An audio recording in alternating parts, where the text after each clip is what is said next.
अस्सलाम वालेकुम दोस्तों। उम्मीद है कि आप लोग ठीक हैं, खैरियत से हैं। आज का दिन अच्छा गुजर रहा है। कल तो सुना है काफ़ी बारिशें हुई हैं।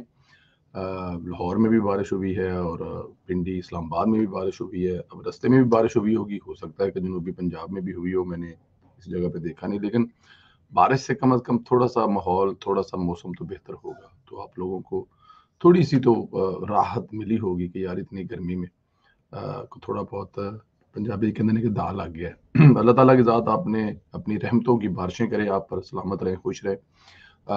वीलॉग की तरफ जाने से पहले रिक्वेस्ट आपसे वही है कि फेसबुक के जो पेज है उसको फॉलो कर दें और यूट्यूब के पेज को सब्सक्राइब कर दें, और जिन दोस्तों ने सब्सक्राइब किया हुआ है वो इसको बेल आइकन को प्रेस कर दें ताकि आप तक जो है वो अपडेटेड जो वीलॉग्स है वो पहुंचते रहें।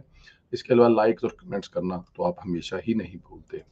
दोस्तों, आज बंदयाल साहब के साथ बड़ा प्रैंक हो गया है। मसूफ घर से सोच कर आते हैं कि अदालत में आकर कुछ हो जाता है। बंदयाल साहब हर सूरत कल तक फैसला सुनाना चाहते हैं और हुकूमत को हर सूरत बंदयाली सहूलतकारी को रोकना है। ये दो चीजें हैं, अब लड़ाइयां दो हैं कि बंदयाल साहब चाहते हैं कि वो किसी भी तरह से फैसला कर दे, और हुकूमत चाहती है कि ये इनको रोकना है कि कोई ऐसी हरकत, कोई ऐसा ना करे कि हम लोग माहौल बना रहे हैं, चीजें बेहतरी की तरफ ले जाने की कोशिश कर रहे हैं। और बंदयाल साहब जो है ज़ाहिर है इमरान खान के कहने पर उनके जो जहन में इस तरह चीजें हैं या वो कर रहे हैं, वो मसला मसाइल तो वो होगा, लेकिन रोकने की पूरी कोशिश जो है वो की जा रही है। अच्छा, आज सुबह सवेरे भी यही कुछ हुआ। बहुत दिलचस्प सूरत हाल हुई जब अटार्नी जनरल ने जस्टिस मंसूर अली शाह पर इतराज उठाते हुए कहा कि उनकी दरखास्त गुजार जस्टिस जवाद एस ख्वाजा के साथ रिश्तेदारी है, इसलिए इन पर हुकूमत इतराज उठा रही है। अब ये बड़ी सूरत हाल दिलचस्प थी कि यार अगर इतराज उठाना था तो 2 दिन पहले उठा देते। अब 2 दिन की कार्रवाई के बाद अब आप ये इतराज उठा रहे हैं, लेकिन हुकूमत की अपनी चाल है, हुकूमत भी अपनी चाल चल रही है। आ, जिसको डेफिनेट वो अगर पहले दिन कहते तो मतलब शायद पहले दिन बेंच टूट जाता, लेकिन दूसरे तीसरे दिन आगे कहने का मतलब है कि जो कुछ किया कराया सारा बेंच है वो उसकी सारी जो सूरत हाल है वो जीरो जीरो हो गई है। ये सुनते ही चीफ जस्टिस के हवास उड़ गए। मसूफ को कुछ समझ नहीं आया कि ये क्या हो गया, क्योंकि वो तो आज समात खत्म करने के मूड में थे।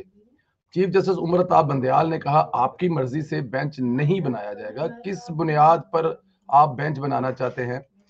ये मतलब काफी जाहिर है, इसको इसकी मर्जी से तो बेंच नहीं बनाया जाता। वफाकी हुकूमत जस्टिस मंजूर अली शाह पर एतराज उठा रही है। अटार्नी जनरल ने जवाब दिया कि वफादात के टकराव की वजह से हुकूमत एतराज उठा रही है। ज़ाहिर है जी, एक रिश्तेदार है और वो रिश्ते जिसका केस है उसका रिश्तेदार जो है वो बेंच में बैठा है। तो किसी जगह किसी भी फ़ेवर दिए जाने का एक एतराज़ तो उठाया जा सकता है, और वही एतराज़ हुकूमत ने उठाया, और इसपे इतना भड़कने वाली बात तो कोई नहीं थी। लेकिन ज़ाहिर है जो इस वक़्त चीफ जस्टिस साहब है वो काफ़ी इस पे भड़के, काफ़ी नाराज़ हुए। जिस जज पर एतराज़ उठाया जा रहा है इसकी अहलियत पर किसी को शक नहीं। हुकूमत ने पहले भी इस किस्म के एतराज़ात उठाए हैं। इलेक्शन केस में 90 दिनों में किसी ने एतराज़ नहीं किया, किसी बेंच पर एतराज़ किया। साबिक chief justice Jawad S Khawaja एक दरवेश सिफ्त इंसान है। क्या justice Mansoor justice Jawad S Khawaja को फ़ायदा देंगे? क्या हुकूमत फिर बेंच को मुतनाज़ा करना चाहती है? इलेक्शन के हुक्म पर अमल दरामद ना करने की अदालत ने सख्त एक्शन से ग्रेज किया है। सुप्रीम कोर्ट छड़ी का इस्तेमाल नहीं कर रही, मगर दीगर लोग किस हैसियत से छड़ी का इस्तेमाल कर रहे हैं। अब ये जो फिक्रा था ना चीफ जस्टिस साहब का, ये बड़ा मतलब मानी खेज। अब इसमें से हमें ढूंढना ही है कि वो क्या कहना चाह रहे हैं। वो कह रहे जी कि चीफ जो जस्टिस है या सुप्रीम कोर्ट है, इनके पास छड़ी तो नहीं है। अब छड़ी जो अलामत है वो ताकत की है, ये आपको भी पता है कि जिसके पास छड़ी होती है वो ताकतवर ज्यादा होता है। तो सुप्रीम कोर्ट के पास कोई छड़ी नहीं है, लेकिन जिनके पास छड़ी है, मतलब छड़ी किसके पास है? अब सीधे सीधे अगर कहा जाए तो चीफ ऑफ आर्मी स्टाफ के पास छड़ी है, वो लेके छड़ी घूमते हैं और ताकत भी उनके पास है।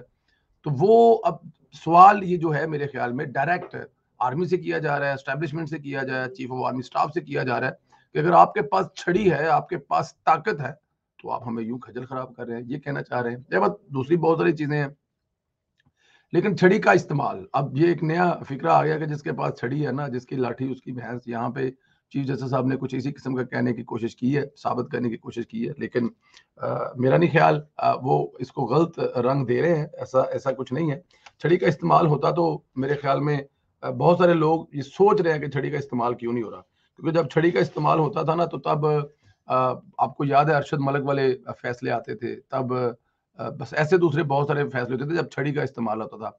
अब छड़ी का इस्तेमाल नहीं हो रहा, तो आप जो है वो एक स्टेट के खिलाफ फैसले दे रहे हैं और एक फितने के साथ मिलकर मुल्क में जो अनारकी फैलाने की कोशिश कर रहे हैं। वो ऐसा हरगिज़ ना करते अगर छड़ी का इस्तेमाल होता तो। तो इसलिए जस्टिस साहब, ये अब जो है ना, आप ये एक नया एक नई मफरूज़ा, एक नई कहानी घड़ने की जो कोशिश कर रहे हैं, वो कामयाब इसलिए नहीं होगी, छड़ी का इस्तेमाल नहीं हो रहा। होना चाहिए लेकिन नहीं हो रहा। अच्छा जी, यहाँ पर बंदयाल साहब ने छड़ी वालों को भी ललकार दिया है, छड़ी का ताना दिया है, वो छड़ी का इस्तेमाल कर रहे हैं। हालाँकि मैंने जैसे आपको बताया कि कहीं छड़ी का इस्तेमाल नहीं हुआ। मसूफ़ तो बगैर छड़ी के ही पूरे मुल्क को यरगमाल बनाकर बैठे हुए हैं, वो सब आपके सामने भी है। छड़ी वालों को कि घर में हाथ डालने की कोशिश कर रहे हैं, अब तो वैसे ही खामोश नहीं बैठेंगे। उमरता बंदयाल ने आज हुकूमत को तौहीने अदालत की धमकी दी और कहा है कि कभी कहा जाता है कि बेंच दुरुस्त नहीं बनाया गया, आप हमें हम ख्याल जजिस का ताना देते हैं, आप करना क्या चाहते हैं? हमने हमेशा तहम्मुल का मुजाहरा किया है, हमने अदालती फैसलों पर अमल दरामद न करने वालों को सजा नहीं सुनाई। हम समझते हैं कि ये एक कदम पीछे हटने का वक्त है। यहाँ पे धमकी भी दे रहे हैं और अपनी बेबसी का इजहार भी कर रहे हैं। इस पूरी लाइन में एक तरफ तो वो कह रहे हैं कि हमने जिन्होंने हमारे फैसलों पर अमल दरामद नहीं किया, हमने उनको सजा नहीं दी। मतलब ये कहना ये चाह रहे हैं कि जो आपकी कैबिनेट है या आपकी जो असेंबली है या जो आपके वज़ीर साहब हैं, हम चाहते तो उनको डिस्क्वालीफाई कर सकते थे, तौहीन अदालत की उन पे कदम लगा सकते थे, लेकिन हमने ऐसा कुछ नहीं किया। और उसी लाइन में जाके धमकी लगाने के बाद कि हम कुछ भी कर सकते हैं, अगली ही लाइन में कह रहे हैं कि हम बेबस हैं, हम मजबूर हैं, हम कुछ कर नहीं सकते और हम एक कदम पीछे हट रहे हैं। यहाँ मसूफ इलेक्शन वाले केस का जिक्र कर रहे हैं। चीफ साहब, वहां आप तौहीन अदालत इसलिए नहीं लगा पाए क्योंकि वहां पूरी पार्लियामेंट खड़ी थी। आप किसी सूरत में पार्लियामेंट पर तौहीन अदालत नहीं लगा सकते। अगर पार्लियामेंट ना खड़ी होती तो आपने सब कुछ कर गुजरना था, पार्लियामेंट का तहफ़्फ़ुज़ किया गया। अच्छा, ये बात तो बिल्कुल ठीक है, अगर वो वहां पे 1% पे होती, जैसे यूसुफ रजा गिलानी या नवाज शरीफ साहब पर तौहीन अदालतें लगी हैं, इसी तरह यहाँ पे आप लगा देते, लेकिन पार्लियामेंट में 365 अरकान है, किस किस पर आप तौहीन अदालत लगाएंगे? तो वहां पे आपकी मजबूरी थी, आप ये सब नहीं कर सके। बहरहाल समाअत के दौरान जस्टिस मंसूर अली शाह ने खुद को बेंच से अलग किया। इनका कहना था कि मैं मजीद इस बेंच का हिस्सा नहीं रह सकता। साबिक चीफ जस्टिस ख्वाजा जो एस जवाद एस ख्वाजा है, वो मेरे रिश्तेदार हैं। लतीफ़ खोसा की भी चीखें निकली। मसूद बोले, आज अदालती तारीख का स्या दिन है, लेकिन अभी तो पार्टी मेरे ख्याल में शुरू हुई है, तो अभी से जो है वो खोसा साहब को चीखना चलाना नहीं चाहिए। एक दफा फिर 7 रुकनी बेंच टूट गया, अब 6 रुकनी बेंच रह गया जो दोबारा समाअत कर रहा है। अब फिर चीफ जस्टिस साहब कह रहे हैं कि दलाइल मुख्तर रखें, हमारे पास कल ही का दिन है। ये बहुत अहम बात है कि चीफ जस्टिस साहब को फौजी अदालतों जैसे नाजुक केस में फैसला सुनाने में इतनी जल्दी है क्यों? बहरहाल हमारे पास खबर यह है कि बेंच एक बार फिर टूट गया और इस बार एक और जज खुद से सरप्राइज दे सकते हैं। आने वाला वक्त बताएगा कौन सा जज क्या सरप्राइज दे रहा है, लेकिन एक जज साहब जो है यहाँ पे सरप्राइज दे सकते हैं। इधर पाक फौज ने भी कमर कस ली है, सबूत इकट्ठे कर लिए हैं। इमरानी फितने के खिलाफ इंकशाफात का अगला फेस आ चुका है। अब वो चीजें सामने आने वाली हैं जिनका अदराक किसी को भी नहीं है। आज किसी भी वक्त DGISPR कॉन्फ्रेंस करने वाले हैं। कहा जा रहा है कि इस प्रेस कॉन्फ्रेंस में बहुत कुछ कौम के सामने रखा जाएगा, जिसके बाद इमरान खान के पास कोई जवाब बाकी नहीं रह जाएगा। वो मजीद झूठ नहीं बोलेंगे, ये मेरे ख्याल में आपका वहम है। ना इमरान खान झूठ बोलने से बाज आएंगे और ना इल्जामात लगाने से बाज आएंगे। 2 दिन पहले बता चुके थे कि झटके शुरू होने वाले हैं। इरफान सिद्दीकी साहब भी इस तरफ इशारा कर चुके हैं। इमरान खान को सियासी कैरियर के सबसे बड़े झटके मिलने वाले हैं। ये प्रेस कॉन्फ्रेंस होलतकारी करने वाले जजों पर बम शेल बनेगी। हाँ जी, बिल्कुल ऐसी है, क्योंकि ये जो प्रेस कॉन्फ्रेंस आ रही है ये उस वक्त आ रही है जब फौजी अदालतों के रास्ते में अदालतें भी रुकावटें बना रही हैं और इमरान खान भी हर रोज इंटरनेशनल मीडिया पर बैठकर मुख्तलिफ किस्म के इल्जामात लगाते हैं और जब लोकल मीडिया पर बैठते हैं तो वो तरले और मिन्नतें करते हैं कि जी मुझसे मिलते नहीं। और जब दो लहदा उनके मौक़िफ़ है, एक इंटरनेशनल मीडिया के लिए जहाँ पे वो इंग्लिश में बात करते हैं और बताते हैं कि फौज इस मुल्क में क्या क्या जुल्म और ज्यादती कर रही है, और दूसरा मौक़िफ़ उनका होता है पाकिस्तानी लोगों के सामने मासूम बनने का। देखिए जी, मैं तो इनके तरले कर रहा हूँ, मिन्नत कर रहा हूँ, मुझसे कोई बात करने के लिए तैयार ही नहीं है और मुझसे कोई बात नहीं कर रहा। ये दो मुस्लिम मुखलिफ। और इसके अलावा ये इस जो प्रेस कॉन्फ्रेंस है, ये सुना जा रहा है, कहा जा रहा है, अब आने वाले वक्त में पता चलेगा, काफी सख्त है। और उसके बाद हामिद मीर का बयान, हामिद मीर तो खैर वो किसी टाइम हमें मतलब कि हवा में छोड़ देता है, लेकिन फिर भी उसका बयान कि आने वाले दिनों में जो ज़िया-उल हक का दौर लोग भूलने वाले, बहुत सारी चीजें मिक्स होने वाली हैं। लेकिन इमरान खान साहब के बाद ईद के बाद सख्त वक्त आ रहा है।